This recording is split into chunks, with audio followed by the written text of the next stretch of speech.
कैसे हो आप सब लोग? होप आप सबकी स्टडीज बहुत ही अच्छे से चल रही होगी। सो ऑल आर वेटिंग ना। तो अभी देखो आज है 17th ऑफ मे एंड आपके एग्जाम्स को हार्डली 13 to 15 डेज रिमेनिंग है। So all the very best guys, आप सब अच्छे से कर रहे हो। होप यही मैं तो होप रखती हूँ कि अच्छे से चल रही होगी।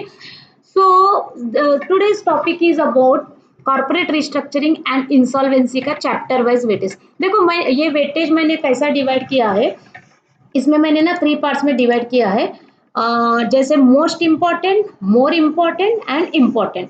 सो अगर इन एनी अनअवॉइडेबल सिचुएशन में किसी का स्टडी हो नहीं पाया है या तो फिर वो किया है बट अभी फिर भी वो कॉन्फिडेंस नहीं आ रहा है, तो वो लोग अगर most important and more important पे ज़्यादा भी फोकस कर लिए, स्टिल यू हैव 15 डेज, तो भी आप there are so much means बहुत ही चांसेस है you can easily clear. So believe in miracles, miracles will happen. Don't worry, आप अपना 100% देना है। Don't worry about the result, बस आपका एफर्ट्स 100% चाहिए। And most important is you have to believe yourself. Okay, so let's go. So this video is about, देखो CRA का है तो part A it consist of 13 chapters and part B consist of 14 chapters. Part A is all about CR, corporate restructuring, and Part B is totally about insolvency, right? So देखो, so if you come to Part A, most important chapter, ये 4 chapters तो आपको छोड़ना ही नहीं है, okay? So that is types of corporate restructuring. This is the first chapter अपन लोग क्या करते हैं, means most of the students, when I was a student मुझे भी ऐसा लगता था इतना इम्पोर्टेंस नहीं है, but it is very very important. इसमें से अच्छा खासा मीन्स 10 अप टू 10 मार्क्स के क्वेश्चन तो आते ही आते हैं and it is the easiest chapter. So types of corporate restructuring आपको छोड़ना ही नहीं है। Next one is valuation of business and assets for corporate restructuring, right? So ये तो वैल्यूएशन पार्ट तो आप सबको ही पता है, पूरा प्रैक्टिकल पार्ट है एंड बिजनेस एंड असेट्स का वो एक। And third one is acquisition of company and business. Okay, ये थर्ड वाला टेक ओवर कोड वाला। नेक्स्ट कंपटीशन एक्ट, ये 4 chapters is the most important for CR part A and next remaining is more important. Means देखो 27 के 27 chapters important ही है, but इसमें categorise करेंगे तो दिस विल हेल्प यू। तो देखो मोर इम्पॉर्टेंट में planning and strategy, accounting in CR and treatment, appearance before NCLT and LECT, and fast track merger. Next, taxation and stamp duty aspects of mergers. Okay, so ये more important में आता है। Next, important means don't consider it is less important, important ही है ये भी, but most important पहले ये 4 chapters आपको थरो रहना पड़ेगा, 100% आपको अच्छे से आना पड़ेगा। उसके बाद less important means not less important, only important में आता है process of merger and amalgamation transactions. Next, cross border mergers, regulatory approvals of scheme and documentation of mergers and amalgamations. देखो मैंने ऐसा कैटेगराइज किया है, most important, more important and important. So ये part ए का है। नेक्स्ट पार्ट बी में भी बहुत ही ज़्यादा इम्पॉर्टेंट है और उसमें मोस्ट इम्पॉर्टेंट है। आप अगर पार्ट बी देखोगे तो liquidation on or after failing of resolution plan. Okay, this is the most important chapter. Next, roles, function and duties of IP, IRP, RP, इसे तो आप छोड़ना नहीं है।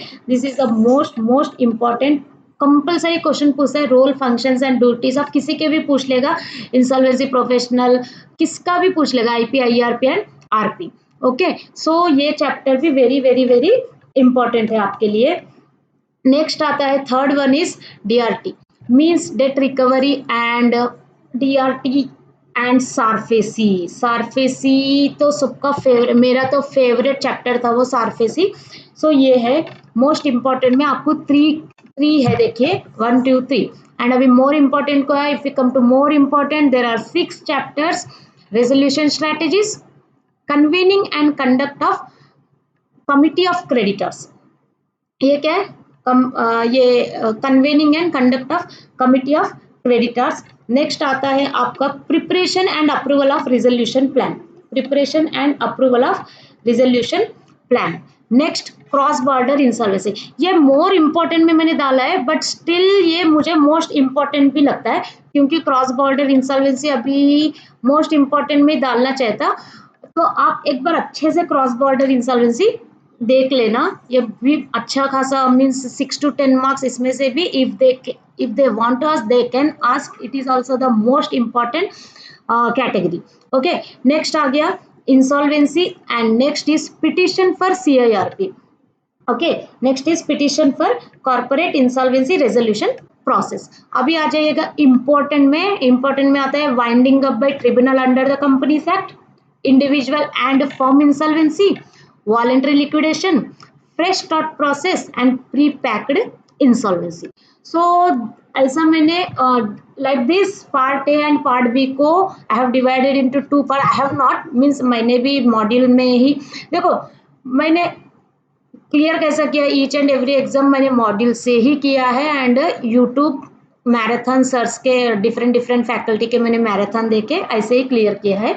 So according to me these are the 3 categories, most important, more important and important मैंने बता दिया है। अगर किसी ने स्टार्ट नहीं किया या तो फिर उनका होकर भी वो भूल चुके हैं या तो टेंशन है, तो आप most important and more important भी अगर आप कर लोगे ना so it's more enough to get 50 plus marks। so please guys don't lose hopes, अच्छे से रिलैक्स रहिए, मेडिटेशन करिए और अच्छे से अपना रिवीजन कंटिन्यू रखिए एंड हाँ जितना पढ़ा है उसे ही आप रिवाइज करिए।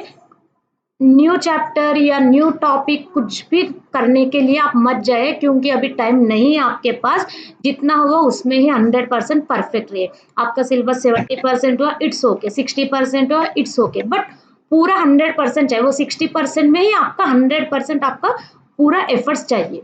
So this is the strategy for corporate restructuring and next video will be in for another subject like मैं DD का लाऊंगी या तो RCD का लाऊंगी।